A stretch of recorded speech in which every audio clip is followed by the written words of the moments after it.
Muy buenos días, tardes o noches. Este grupo está conformado por Alicia Rosso, Mariana Díaz y Luis Hernández. Y el día de hoy venimos a hablar de las ondas de sonido y el efecto Doppler. Esperamos que lo disfruten. Como objetivo general de este proyecto tenemos integrar los aprendizajes vistos durante el periodo en la investigación del efecto Doppler desde un caso experimental medido con la ayuda de implementos tecnológicos. Nuestros objetivos específicos son tres. El primero es indagar la temática referente a ondas de sonido y el efecto Doppler con el fin de garantizar un buen desempeño en el aprendizaje. Nuestro segundo objetivo específico es desarrollar un experimento en el que se presente el efecto Doppler en un sonido generado por un cuerpo que esté haciendo un movimiento rectilíneo uniforme. Como tercer objetivo específico tenemos analizar los datos obtenidos por medio de herramientas tecnológicas, generando así conclusiones que respondan a lo observado o lo planteado. La pregunta problema que se planteó fue: ¿es posible la medición experimental del cambio de frecuencia en un caso del efecto Doppler en un cuerpo que se mueve uniformemente? Para solucionar esta problemática se llevó a cabo una investigación y un análisis. El efecto Doppler es el cambio de frecuencia aparente de una onda producido por el movimiento relativo de la fuente respecto a su observador.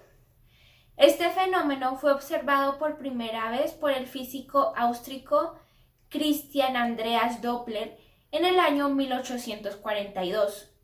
Doppler notó que la frecuencia del silbido de una locomotora se hacía más agudo cuando se acercaba y más grave cuando se alejaba. Una cosa que se debe tener en cuenta de acuerdo a esto es que a mayor frecuencia se obtiene un sonido más agudo y a menor frecuencia un sonido más grave. Este efecto consiste en el cambio de frecuencia que se percibe en cuanto a movimientos ondulatorios cuando el emisor y el receptor se desplazan uno respecto a otro. Otro dato es que en la astronomía el efecto Doppler es evidente debido a que se calcula la velocidad con la que las estrellas y las galaxias se están acercando o alejando de la Tierra. El ruido que nosotros escuchamos es en realidad la interpretación que le dan nuestros órganos auditivos a miles de partículas que oscilan periódicamente. Esto ocurre cuando hay paso de información sin que necesariamente se produzca traspaso de materia. Lo que quiere decir ondas. Las ondas de sonido se clasifican como ondas mecánicas, longitudinales, tridimensionales y viajeras, lo que quiere decir que dependen en gran medida del medio en el cual se estén transportando y la oscilación de sus partículas es perpendicular a la dirección a la que se dirige la onda. Si queremos representar una onda periódica y sus características en un plano de un punto cualquiera en función del tiempo, viene dada por la siguiente ecuación de onda, donde A es la amplitud de la onda, W es la velocidad angular dada por 2pi sobre el periodo, K es el número de onda dado por 2pi sobre lambda y el desfase. Además, toca identificar t, que es el tiempo de la oscilación, y x, que es la posición de la partícula oscilante. Los materiales empleados para la realización de experimentos son un auto, el cual va a realizar el movimiento rectilíneo uniforme, la sirena de este mismo auto, una cámara de video, el software tracker, con el cual se va a llevar a cabo el análisis de datos, y finalmente el software Audition. El experimento se llevó a cabo en la carretera del Amor, donde se verificó que hubiera bajo tráfico de carros, por dos motivos: para que las ondas de sonido se tomaran de la mejor manera y para evitar accidentes en la carretera. Se empleó tracker para comprobar el movimiento rectilíneo uniforme del carro y medidores de frecuencia para determinar el efecto Doppler. A continuación vamos a ver el experimento.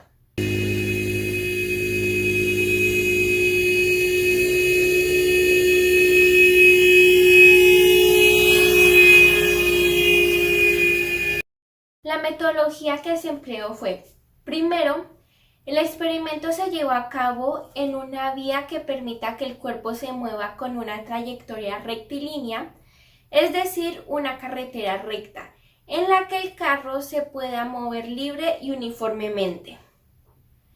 El auto será acelerado anteriormente a la grabación con el fin de que el movimiento que se realice sea lo más aproximado posible a un movimiento rectilíneo uniforme.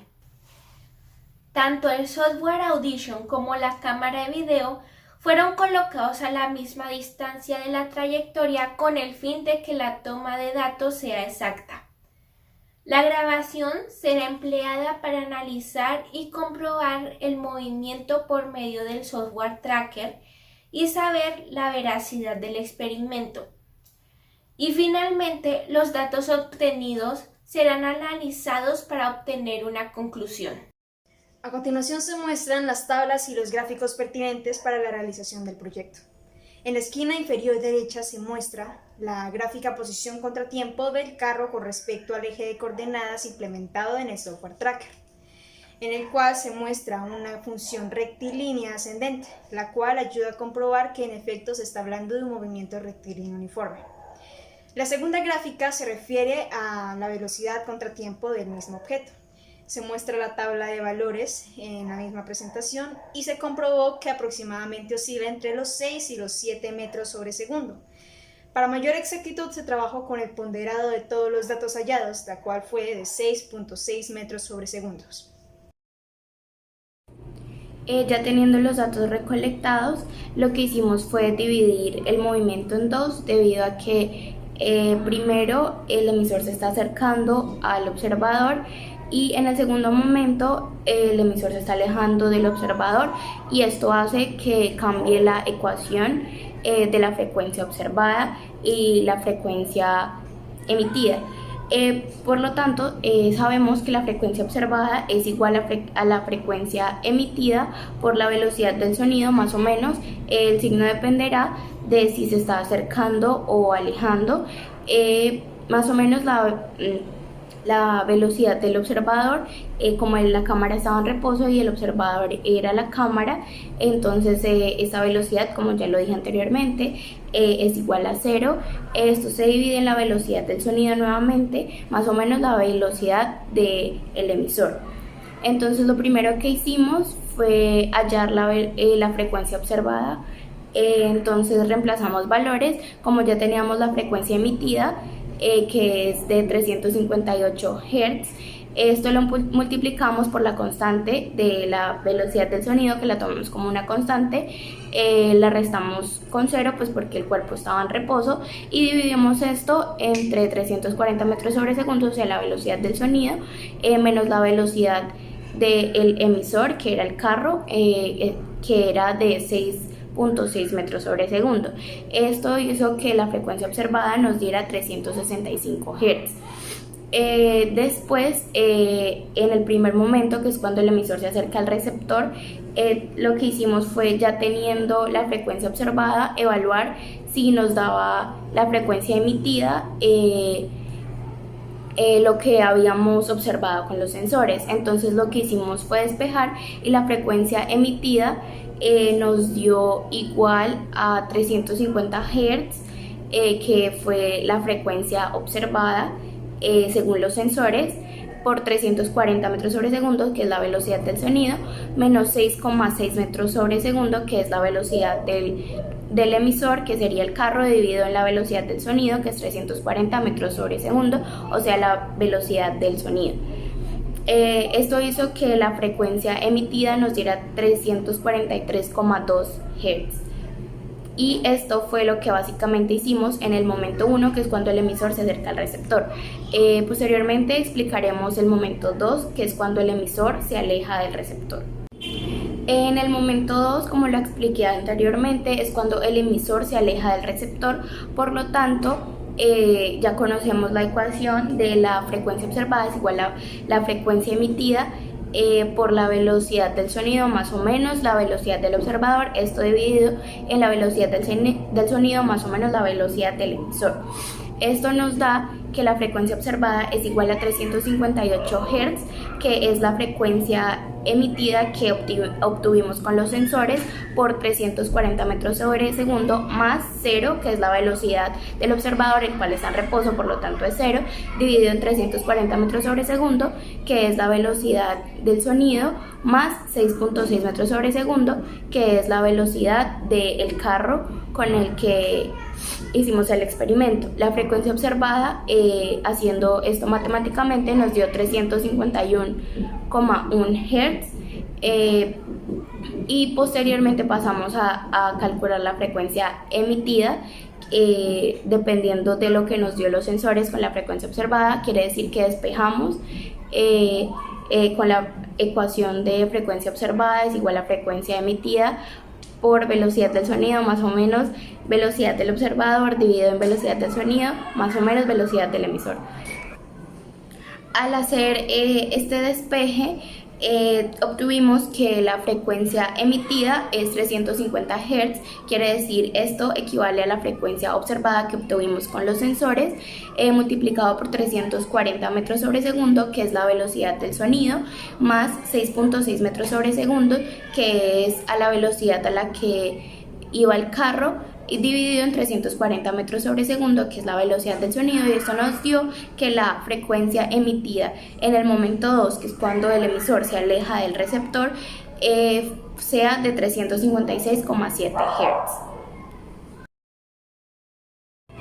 Hz. Como conclusiones, pudimos observar que las herramientas tecnológicas como el tracker o los sensores que usamos para identificar la frecuencia ayudan a que el análisis de datos sea óptimo y sea mucho más fácil de desarrollar, debido a que nos ayuda teniendo la información lista.